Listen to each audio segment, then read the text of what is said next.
The morning mist had not yet lifted from the common when Cecily Holt first heard the whisper move through the crowd. She was behind the preserve stall, her hands still fragrant with the scent of damson and sugar, when Mrs. Pendleton leaned close and delivered it with the particular relish of someone who had already told the story 4 times that morning. The Duke of Aldermere's wife, dead these 2 years, buried in the churchyard at Aldermere Park with a stone the whole county had attended the laying of, had been seen walking the far row of stalls not an hour past. Cecily kept her eyes on the jars she was arranging. She said nothing. She had learned, in the 8 months since she had come to work in the Aldermere village as a lacemaker's assistant, that the county ran on stories the way the mill pond ran on rain. A surplus never went to waste. It simply spread. The story did not stop at Mrs. Pendleton. It moved along the row of stalls in the way a story moves when it finds fertile ground, each telling adding a small flourish the previous had lacked, until by mid-morning the accounts had grown considerably. The woman had worn a gray cloak. The woman had dark hair, just as the late Duchess had.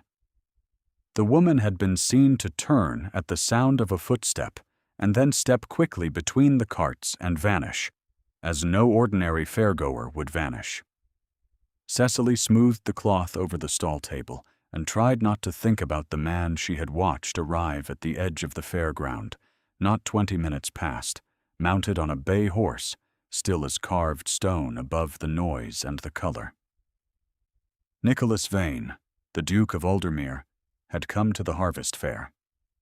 He did not come every year. The steward had told her so, not in confidence, simply in the passing way of information shared between people employed on the same great estate, which Cecily was not, precisely, though the lace workshop occupied a cottage on its south boundary, and so adjacent to his affairs as to be nearly within them. The Duke attended the fair when he had business with the tenant farmers, which he had this year, because the autumn rents had produced a dispute about drainage rights, and a dispute about drainage rights, on an estate of Aldermere's size, was a thing resolved in person, or not at all. He had not looked toward the preserve stall. She had been careful to observe that he had not. She had also been careful to note exactly where he stood when he dismounted, and the precise quality of stillness in his jaw when the first of the farmers reached him. The dismissive label had arrived early. Mrs. Pendleton's cousin, a woman named Grote, who kept the chandlery 2 lanes over, had passed the stall at 8 o'clock and said it plainly within Cecily's hearing, with the satisfaction of a thing stated rather than intended. "She is just the lace girl, Mabel. She barely speaks to anyone. You will not have seen her at anything." She had been speaking of Cecily to her companion, and she had not lowered her voice. Cecily had finished arranging the jars. She had come to Aldermere because she had needed to leave Derbyshire, and she had needed to leave Derbyshire because her father had died in March of the previous year, leaving debts she could not pay and a house she could not keep. And the single letter of introduction he had possessed, written by a man he had assisted in his solicitor's practice 20 years before, had resolved itself into an address in this county, and a name, and the words, "She will work for modest wages." And she comes honestly. The woman who had received her, Mrs. Fenn of the lace workshop, had looked at the letter and then looked at Cecily and asked only 2 things: whether she could count and whether she could keep figures. And Cecily had said yes to both, and that had been the whole of the negotiation. She was not a lace girl. She kept the accounts. She wrote the correspondence. She carried the ledgers to the warehouse at the edge of town each Friday and collected the payment each Monday and deposited it at the bank. The walk from the workshop to the warehouse covered half a mile of unpaved road and was, in the autumn season, reliably wet. She had ruined 2 pairs of boots since October. The county had decided what she was in the first week. and the county's decisions were adhesive things. She had learned not to argue with them. The story about the Duchess had reached a new pitch of detail by noon, when Cecily walked the length of the fair to fetch water for the stall. Now the woman in the gray cloak had spoken to someone. Now there was a witness. Now the witness had been located and was being kept near the spice merchant's cart, telling and retelling what she had heard. Which was a name, she was certain. She had heard the woman say a name, though what the name was she could not quite fix, and a phrase that she reproduced each time with the same unsettled expression. "He does not know," the woman had said. She was certain of that much. He does not know.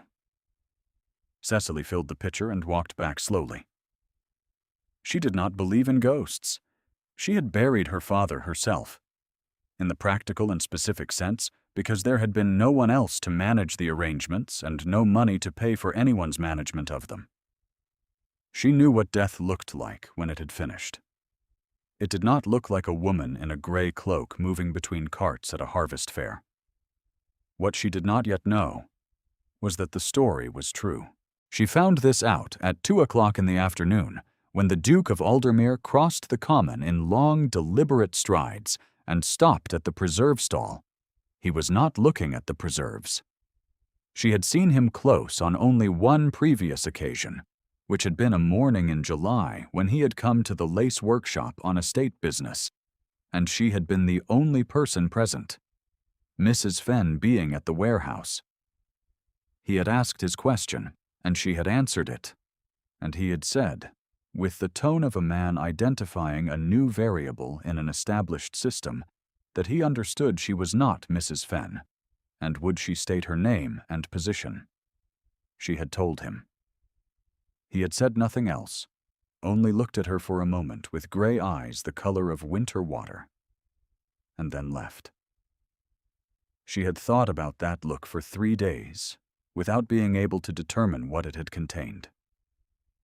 Now he stood on the other side of the stall table, and he looked at her with those same gray eyes.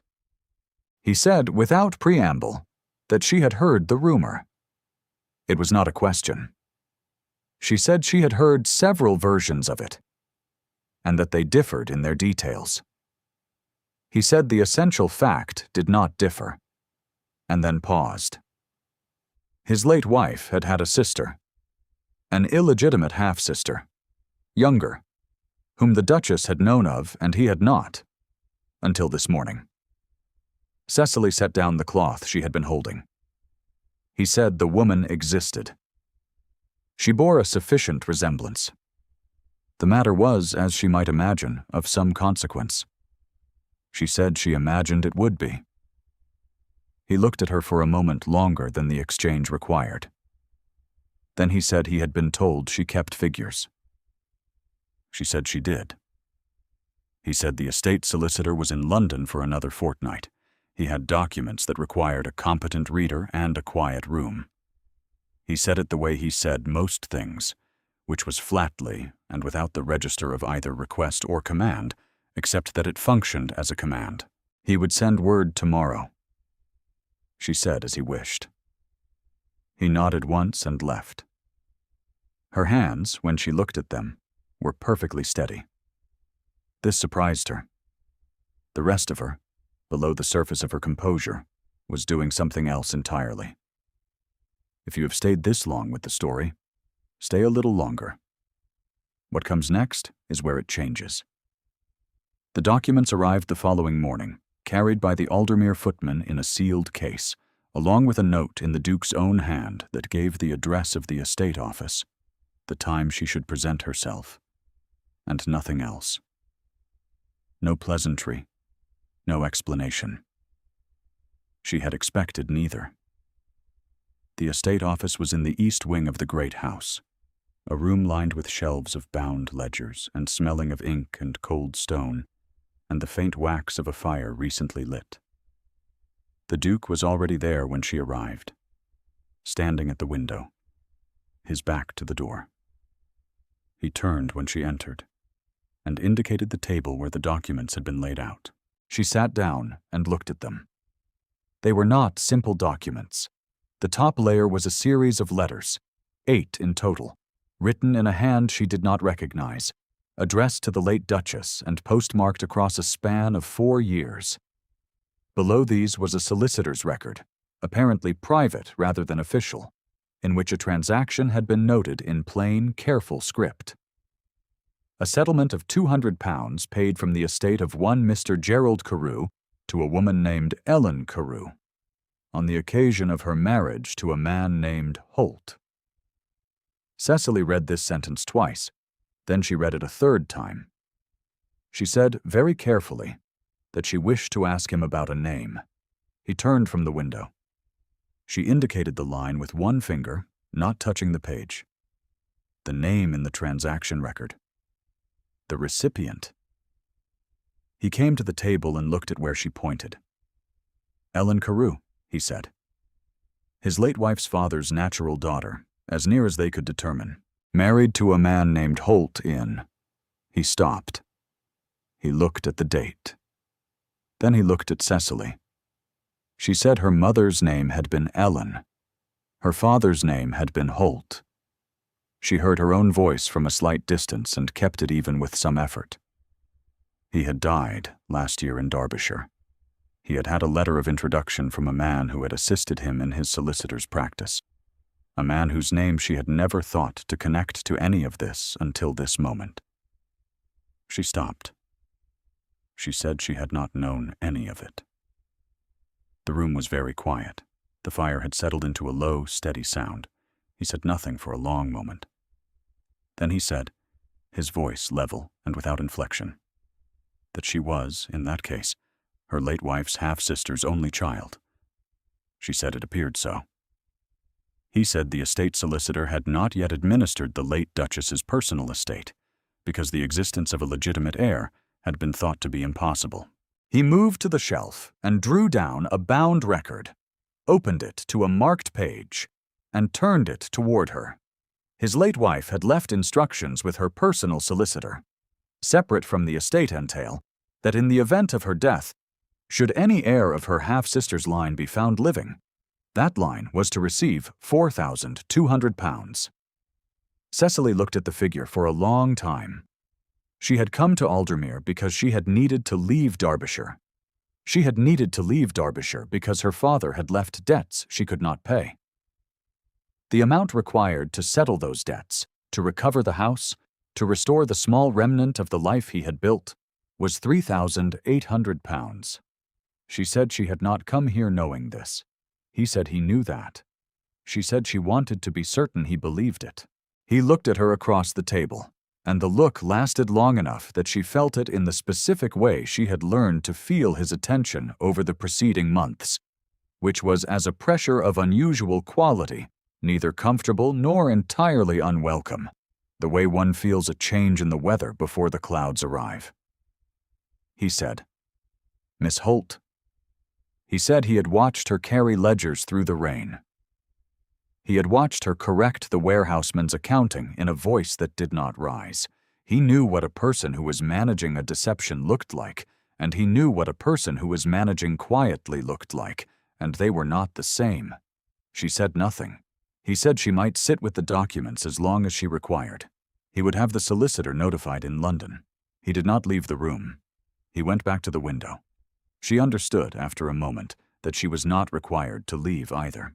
The week that followed was the strangest of Cecily's life, which had not been a life without strange chapters. She came to the estate office each morning and read documents and kept notes, and did not speak of what she had found to anyone, including Mrs. Fenn, who asked nothing because Mrs. Fenn had the excellent quality of knowing when a question would not be welcome. The Duke was present at the estate office on most mornings, working at the far end of the same table, and they did not speak much. But they occupied the same room with a quality of shared silence that Cecily recognized only slowly as comfortable. She observed, in the course of that week, several things. She observed that there was a portrait in the corridor outside the office, and that the Duke did not look at it when he passed it. and that it was a portrait of a woman with dark hair and a particular set to her mouth, and that he passed it at least twice a day, with his eyes turned deliberately elsewhere, with the specific quality of a man performing an avoidance he had not yet decided to abandon. She observed that on the third morning, when she arrived to find the fire unlit and the room cold, he crossed the room before she had set down her case and laid the fire himself, in the specific unhurried way of a man who has done a practical thing so many times that he does not think about it, and that when he turned from the finished fire and found her watching, he said, with the tone of a man acknowledging a fact rather than making a complaint, that she did not have to pretend she had not noticed. She said she had noticed. He said good, and went back to his work, and back too. She observed, on the fifth morning, that he had a small object in his breast pocket, a flat case of some kind, that he touched at moments when he did not know she was watching, and that on the one occasion she had been present when he looked out of the window at something in the grounds that distressed him, he had touched it, and then let his hand fall, and been still. She had watched his profile at that moment, the particular set of his jaw, the quality of stillness that occupied him when something cost him something, and she had felt, without entirely choosing to, a nearness to it that she had not felt toward anyone in a long time. She did not ask about it. There were things, she had learned, that announced their own shape when they were ready. She had learned this from her father, who had kept his own griefs in specific compartments and opened them only when the conditions were suitable, and she recognized in the Duke a similar architecture, the same careful arrangement of interior rooms, each with its own key, each opened only when the light was right. What she had not anticipated was that his grief, when it finally opened, would open toward her. On the seventh morning, the solicitor returned from London. His name was Mr. Aldous Trent, and he was a small, careful man who smelled of document wax, and who looked at Cecily over his spectacles with the considering expression of a man adjusting a large sum to accommodate a new variable. He sat at the table with the Duke and the found documents, and read for some time without speaking. Then he said the claim appeared clear. The bloodline was documented. The bequest was, he believed, unambiguous. The Duke said good. Mr. Trent said there was one complication. He placed a second document on the table, this one in an official hand. The late Duchess's personal estate, as distinct from the Aldermere entail, had been subject to a contested claim filed 18 months past by one Mr. Frederick Carew, her late father's legitimate son, who had believed himself the only possible heir. He had filed a notice with the Court of Chancery in September of the previous year. The matter had not been resolved. He paused. He said that if Miss Holt's claim was to be presented, it would require a hearing. The Duke said then they would have a hearing. Mr. Trent said such a hearing would require, he was afraid, a degree of public explanation. Miss Holt's identity, her connection to the late Duchess, her presence on the estate. He looked between them. It would be a matter of record. Cecily said she understood. She said it calmly. What she felt below the calm surface was more complicated. There was a fear of the exposure that such a record would involve, the particular nakedness of a woman whose story was about to be made official property, arranged in a file, carried into a room full of strangers, and read aloud.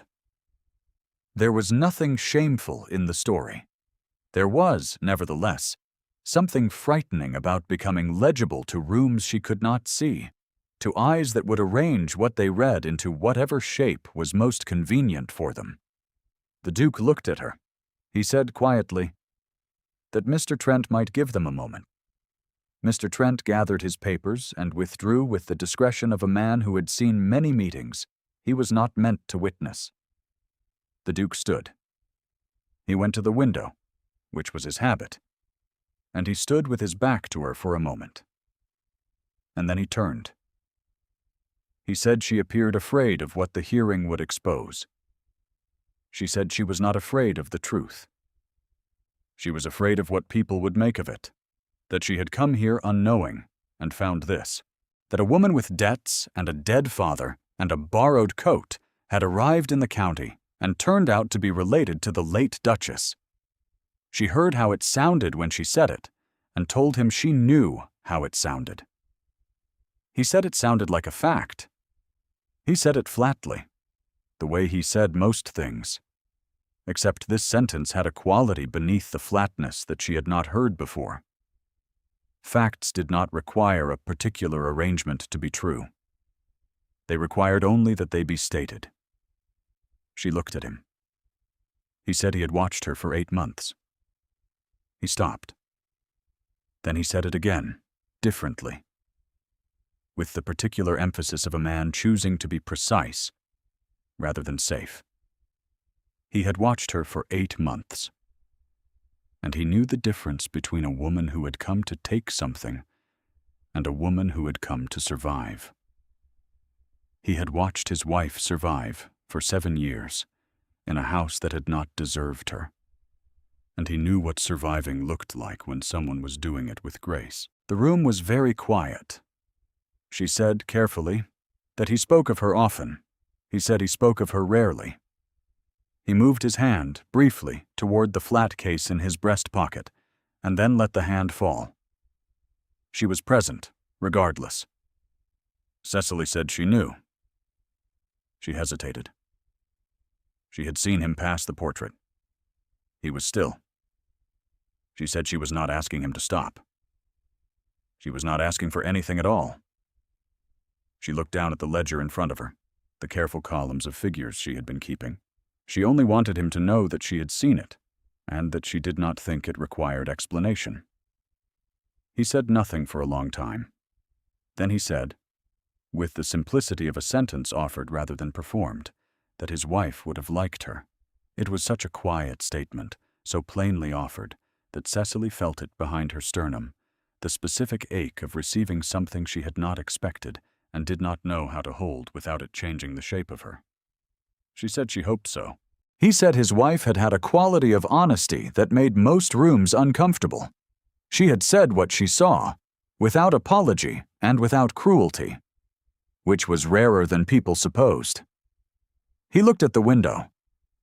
She had the same quality, he said, in the tone of an observation rather than a compliment, which was precisely what made it feel like one. She kept her eyes on the ledger.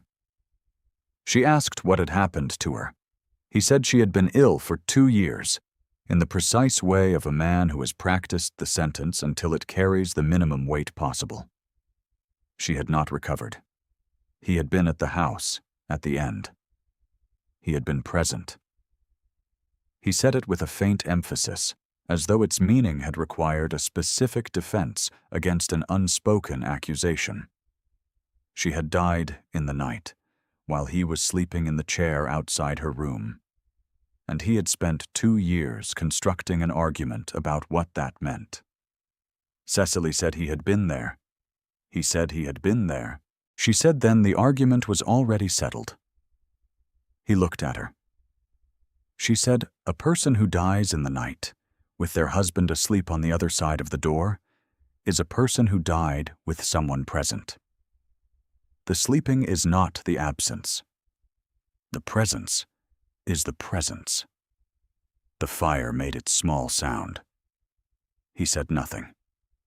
Something happened in his face, a particular shift of the jaw that she had watched him control across 8 months of proximity, and for a single moment he did not control it, and she saw what was underneath, which was grief, plain and unadorned, and with it something else, something she did not name to herself because to name it would be to say it aloud, and to say it aloud would require that she had permission, and she was not yet certain that she had. He put his hand briefly into his coat pocket and held the flat case there, and then removed his hand and placed it at his side. He said Mr. Trent would require a statement from her. She said she would have it ready by Friday. He said he would accompany her to the hearing. She said that was not necessary. He said he knew it was not necessary. He looked at her directly. He was not offering, because it was necessary. The silence between them had a different quality after that. She did not leave immediately. She stayed at the table with the documents for another hour, making her careful notes, and he stayed at his end of the table with his work, and the fire burned steadily. And neither of them said anything else, because some things are true before they are spoken, and they were both, in their separate and guarded ways, aware of the geometry of the room and what it contained. In the days that followed, the hearing was confirmed, Mr. Trent wrote to the court in London, and the county's attention, which had moved on from the woman in the gray cloak to several other topics of comparable interest, moved in a new direction entirely when the news circulated that the Lace Girl, as she was still called in certain quarters, had proved to be something other than what the county had assumed. Mrs. Grote heard it from the magistrate's wife's housekeeper, which was the route most reliable news traveled in that part of the world, and she delivered her revised opinion with the confidence of someone who had been quietly correct all along. There had always been something about that girl, she said, a quality she had not quite been able to name. She had always thought there was more to her than met the common eye.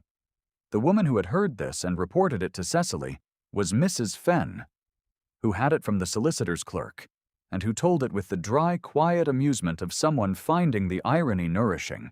Cecily was in the corridor outside the assembly room at the time, about to go into the autumn gathering, which she had attended each year since arriving in the county, and which she attended this year with the particular sensation of a woman who knows she has become a story the room has been telling without her. Mrs. Fenn said they were saying quite a number of things about her tonight. She said it with warmth. The warmth of a woman who had never said a dismissive thing, and was now being quietly vindicated by events. She added, as a finishing detail, that the Duke had arrived an hour ago. Cecily straightened the front of her gown. It was her better gown, which was not a grand gown, but it was neat, and it was hers, and she had pressed it herself that morning in the low light of the workshop, and had thought, without quite intending to, of the woman whose money might eventually allow her to own a better one, and of all the unseen connections that run beneath the surface of ordinary days. She went in. The room was arranged as assembly rooms always were, the long central space given over to the dancers, the perimeter populated by the seated and the standing, and the slow circulating current of people who had attended to see and be seen. The candles were lit. The music had paused for a quarter hour between sets. She saw him immediately. He was standing at the edge of the room near the tall windows, alone in the particular way he was always alone in rooms, which was not the aloneness of a man who lacked company, but the aloneness of a man who had not yet found the specific person he was waiting for. He was watching the door. He saw her when she came through it. The look was brief, and it was entirely legible. And it was the same look she had been cataloging for 8 months without permitting herself to name, and she found now that she could not continue to refuse it a name, because he was already crossing the room, not quickly, not urgently, with the same deliberate, unhurried quality he brought to every movement, and the people between them parted the way they always parted for the Duke of Aldermere, not because they were required to, but because he moved as if the path were already clear, which generally meant it became so. He stopped beside her. He said her name. Miss Holt. She said, Your Grace. He said, Cecily. He said it quietly. The first time he had used her given name, without ornamentation or apology, simply stating it, a flat declaration, as though the name were a fact he was choosing to acknowledge in public. He said she looked well. She said she was well. He said the clerk of the court had confirmed that morning that the claim was uncontested. Mr. Frederick Carew had withdrawn his filing the previous day. He paused. She did not yet know that. She said she did not. He said she was 4,200 pounds more secure than she had been yesterday morning. She looked at him. He said, in the same level voice, that he found he would like to discuss the possibility of her being a great deal more secure than that, in the longer term, if she was willing to hear it. She said she was listening. He said he was not good at this. He said it in the tone of a man making a technical observation about a discipline he had long neglected and was now returning to with imperfect equipment. He had been out of practice for 2 years and had not been particularly practiced to begin with, and he was aware that the situation contained several complications that a man with more elegance would navigate more gracefully. He paused. He had a portrait in a corridor that he was no longer avoiding. He had a case in his coat pocket that he believed belonged to her by right. He had spent 8 months watching her carry ledgers through the rain, and he found he did not want to watch from a distance anymore. She said, carefully, "The case." He reached into his coat and produced the small flat case she had watched him touch so many times across those months. He opened it. Inside, resting on a piece of dark silk, was a miniature portrait. Oval, small enough to fit in a palm. Painted in the style of 20 years past, which was to say with the particular warmth of an artist who had worked quickly and caught something true.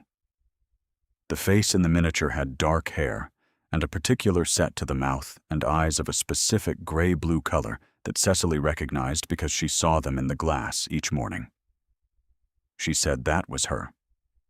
He said it had been hers. He looked at the miniature for a moment, with the expression of a man completing a long private conversation he had been conducting, with the absence of something. She had kept it to remind herself, he said, that she had been young. He closed the case and held it toward Cecily. He thought she should have it. She did not take it immediately. She asked if he was certain. He said he was quite certain. She took it. She held it in both hands, feeling the weight of the small case, the specific warmth it had taken from his coat. She said she would keep it well. He said he knew she would. The music began again. The first bars of the next set moving out across the room with the particular sweetness of a country dance, unhurried and clear. Around them, the assembly continued its own business. People moving toward the floor and away from it. The steady, warm noise of a room full of people who had arrived for an evening's pleasure and were finding it. He said her name again. She looked up. He asked if she would dance with him. It was not framed as a question exactly, but she had learned to read the specific registers of his address, and she understood that this one was different from the commands that were protection, different from the flat declarative sentences he used for facts and corrections. This one was uncertain in a way that none of his commands ever were. This one was asking. She said yes. He took her hand. She felt his fingers close around hers through the thin fabric of her glove, the specific warmth of it. A warmth she had been aware of in theoretical terms for some months, and was now aware of in the immediate and entirely physical terms of a hand holding a hand. Her pulse did something unreasonable. She did not remark on it. He led her to the floor. Mrs. Grote watched from across the room and revised her assessment twice more before the first figure was complete, and said nothing useful, which was the closest she had come to wisdom in some time. The hearing, when it came, was brief. Mr. Trent presented the documentation. The magistrate reviewed it. The claim was confirmed.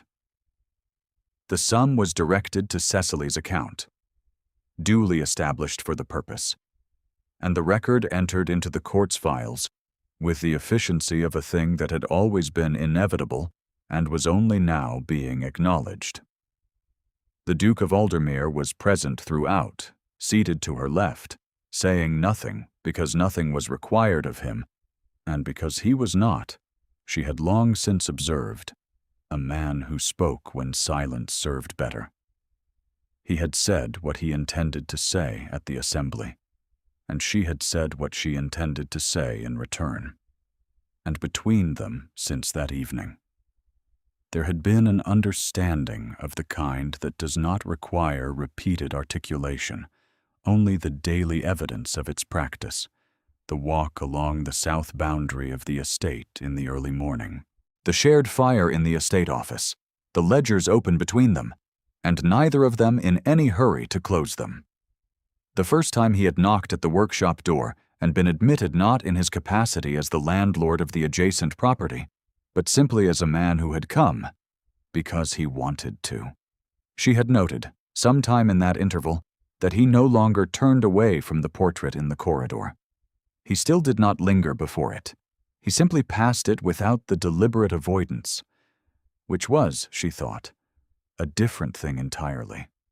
She had told him so, one morning in November, in the estate office with the rain against the window, and the fire going well. He had considered this for a moment, and said she might be right. She had said she thought he might find, in time, that the portrait was a comfort rather than a reproach. He had said he was beginning to think so. He had said it with the particular quality of plainness that she had come to recognize as his version of tenderness, a quality that did not announce itself, but was entirely present for those who had learned to receive it. She had set down her pen and looked at him across the table. He had looked back. The fire had made its small sound.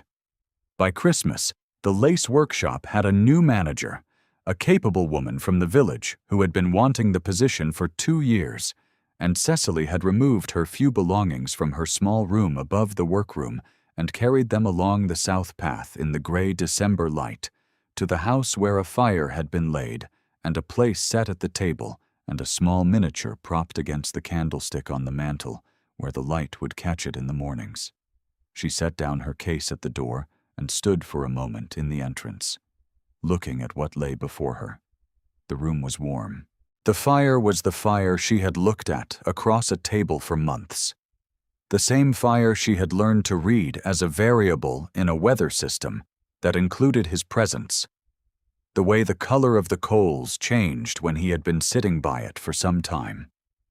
The way the light arranged itself differently when he was in the room than when he was not.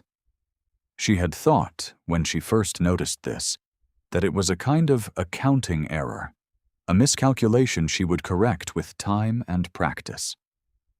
She had since revised this view. She walked to the mantel and stood before the miniature.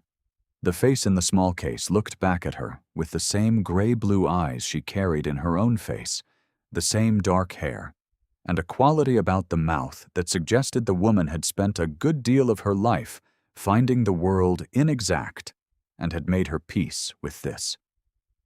Cecily understood that quality. She had made a similar peace. She thought she would have liked this. She thought she hoped so. Outside, the first snow of the season had begun, soft and unhurried, settling against the windows of Aldermere Park in the quiet way of things that arrive not as intrusion, but as completion, as though the world had been waiting for exactly this configuration, and was now, with the patience of something that knows how to wait, content. He came in from the stable yard a little after dark, dusting the snow from his coat, and found her standing at the window, watching it fall. He stood in the doorway for a moment. She said, without turning, that it had started.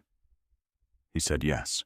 She turned then and looked at him across the firelit room, and he looked at her, and the look between them was the particular look of two people who have been paying close and careful attention to each other for a long time and are no longer pretending otherwise, who have arrived by separate routes and through separate griefs, at the same warm room at the same hour on the same winter evening, and have recognized each other there.